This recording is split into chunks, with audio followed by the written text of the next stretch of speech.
Ngayon po ay Friday ng ika-13 linggo ng karaniwang panahon at ang mabuting balita ng Panginoon ayon kay San Mateo. Papuri sa iyo, Panginoon. Pag-alis na Jesus doon, nakita niya ang isang taong ang pangalay Mateo. Nakaupo ito sa paningilan ng buwis. Sinabi ni Jesus sa kanya, "Sumunod ka sa akin." Tumindig si Mateo at sumunod sa kanya. Nang si Jesus at ang kanyang mga alagad ay nasa bahay ni Mateo, dumating ang maraming maniningil ng buwis at mga makasalanan. Sila'y magkakasalong kumain.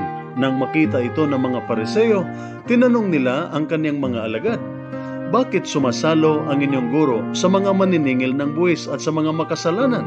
Narinig sila ni Jesus at siya ang sumagot, "Ang mga may sakit ang nangangailangan ng doktor, hindi ang mga walang sakit.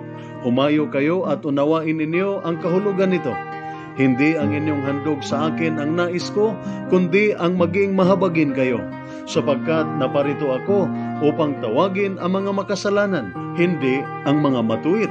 Ang mabuting balita ng ating Panginoon.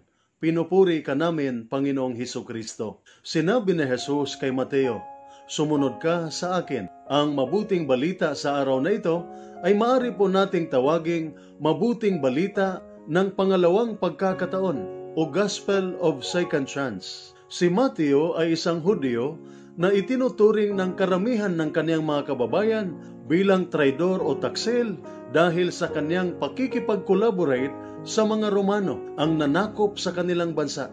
Bilang isang tax collector o maniningil ng buwis mula sa kaniyang mga kababayan para sa Imperyong Romano. Kaya sa mata ng karamihan, si Mateo ay isang masamang tao. Siya ay traidor, siya ay taksil. Wala pong isang mabuting Hudyo ang gustong makasama si Mateo maliban na lamang sa kanyang mga kapwa maniningil ng buwis at makasalanan. Ngunit mayroon pong isang taong naglakas loob. Hindi lamang nakikita siyang kasama si Mateo, nakikikain pa siya sa bahay ni Mateo kasama ang iba pang maniningil ng buwis at makasalanan. At siya ay si Jesus, na binibigyan ni Jesus si Mateo ng pangalawang pagkakataon sa pamamagitan ng pag-anyaya sa kanya na magiging isa sa kanyang mga alagad. Mai-imagine o maiisip po natin kung ano ang nararamdaman ni Mateo o gaano kasaya si Mateo dahil sa ginawa ni Jesus sa kanya. Ito na ang kanyang pagkakataon sa buhay na maridim o matubos ang kanyang nakaraan at mag-umpisa ng bagong simula. Ito na ang kanyang pagkakataon na ayusin ang kanyang buhay. Siguradong hindi po niya ito pagsisisihan.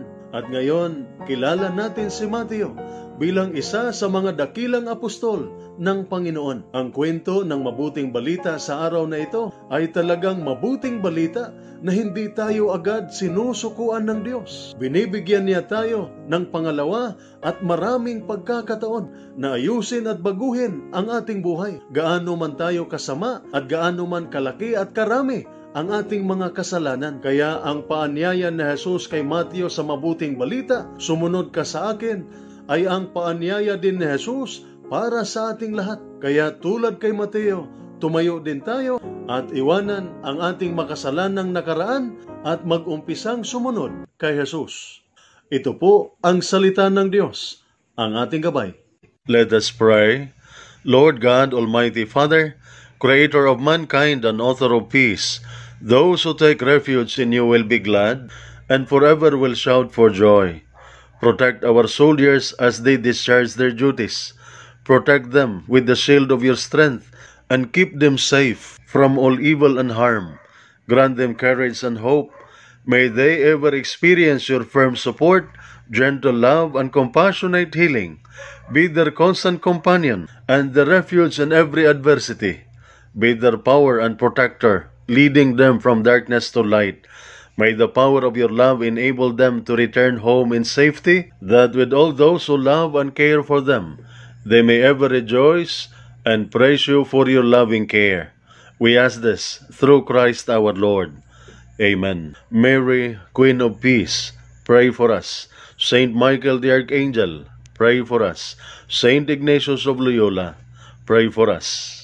At sumainyo at sa inyong pamilya ang pagpapala ng makapangyarihang Diyos, Ama, Anak at Espiritu Santo. Amen.